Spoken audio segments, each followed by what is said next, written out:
Man's brain, body, mind, faculties, and talents are the mere instruments he uses in demonstrating greatness. In themselves, they do not make him great. A man may have a large brain and a good mind, strong faculties and brilliant talents, yet he is not a great man unless he uses all these in a great way. That quality which enables man to use his abilities in a great way makes him great, and to that quality we give the name of wisdom. Wisdom is the essential basis of greatness. Wisdom is the power to perceive the best ends to aim at, and the best means for reaching those ends. It is the power to perceive the right thing to do. The man who is wise enough to know the right thing to do, who is good enough to wish to do only the right thing, and who is able and strong enough to do the right thing, is a truly great man. He will instantly become marked as a personality of power in any community, and man will delight to do him honor. Wisdom is dependent upon knowledge. Where there is complete ignorance, there can be no wisdom, no knowledge of the right thing to do. Man's knowledge is comparatively limited, and so his wisdom must be small, unless he can connect his mind with knowledge greater than his own, and draw from it, by inspiration, the wisdom that his own limitations deny him. This he can do.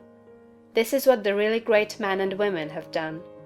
Man's knowledge is limited and uncertain. Therefore he cannot have wisdom in himself. Only God knows all truth. Therefore only God can have real wisdom, or the right thing to do at all times, and man can receive wisdom from God. I proceed to give an illustration. Abraham Lincoln had limited education, but he had the power to perceive truth. In Lincoln we see preeminently apparent the fact that real wisdom consists in knowing the right thing to do at all times and under all circumstances, in having the will to do the right thing, and in having talent and ability enough to be competent and able to do the right thing. Back in the days of the abolition agitation, and during the compromise period, when all other men were more or less confused as to what was right and as to what ought to be done, Lincoln was never uncertain. He saw through the superficial arguments of the pro-slavery men. He saw also the impracticability and fanaticism of the abolitionists. He saw the right ends to aim at, and he saw the best means to attain those ends. It was because men recognized that he perceived truth and knew the right thing to do that they made him president. Any man who develops the power to perceive truth, and who can show that he always knows the right thing to do, and that he can be trusted to do the right thing, will be honored and advanced. The whole world is looking eagerly for such men. When Lincoln became president, he was surrounded by a multitude of so-called able advisers, hardly any two of whom were agreed. At times they were all opposed to his policies. At times almost the whole North was opposed to what he proposed to do. But he saw the truth when others were misled by appearances. His judgment was seldom or never wrong. He was at once the ablest statesman and the best soldier of the period. Where did he, a comparatively unlearned man, get this wisdom? It was not due to some peculiar formation of his skull, or to some fineness of texture of his brain. It was not due to some physical characteristics.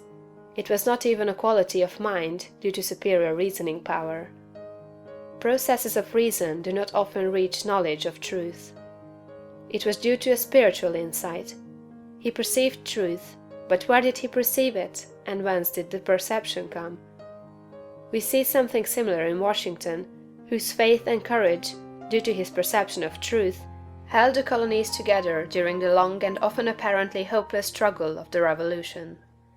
We see something of the same thing in the phenomenal genius of Napoleon, who always knew, in military matters, the best means to adopt. We see that the greatness of Napoleon was in nature rather than in Napoleon, and we discover back of Washington and Lincoln something greater than either Washington or Lincoln. We see the same thing in all great men and women. They perceive truth, but truth cannot be perceived until it exists, and there can be no truth until there is a mind to perceive it. Truth does not exist apart from mind. Washington and Lincoln were in touch and communication with a mind that knew all knowledge and contained all truth.